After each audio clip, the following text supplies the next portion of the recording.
Katibu mkuu wa chama cha ACT Wazalendo Ado Shaibu ameibuka na kuzungumzia kuhusiana na kauli iliyotolewa na Waziri Mkuu Mwigulu Nchemba siku ya jana kuhusiana na madai ya utekaji ambayo yamekuwa yakijitokeza siku za hivi karibuni, huku waziri huyo akisema kwamba utekaji ni michezo kwa ajili ya kuichafua serikali. Kwa mujibu wa kauli aliyotoa Ado Shaibu kupitia katika ukurasa wake wa mtandao wa Insta, amesema kwamba kauli ya waziri mkuu inachochea utekaji. Kauli ya waziri mkuu kwamba visa vya utekaji dhidi ya viongozi wa dini na kisiasa nchini vinatekelezwa na watu wasiolitakia mema taifa ni kauli ambayo inachochea matukio ya utekaji zaidi. Kauli hiyo inaondoa uwajibikaji wa vyombo vya dola kwenye matukio ya utekaji na badala yake vyombo ambavyo ndio hasa vimekuwa vikinyoshwa vidole vitaitumia kujisafisha. Pia kama kauli hiyo ingekuwa na ukweli, serikali ingewachukulia hatua watu hao inaowasema kuwa wanapanga vitendo hivyo. Kukosekana kwa hatua hizo ni wazi kauli ya waziri mkuu ni propaganda inayolenga kuvisafisha vyombo vya dola.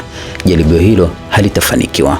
Aliandika hivyo kupitia katika ukurasa wake wa Insta kufuatia kauli hiyo iliyotolewa na Waziri Mkuu wa Tanzania Dkt. Mwigulu Nchemba kuhusiana na uwepo wa matukio na madai mbalimbali ya kwamba kumekuwepo na watu wanaotekwa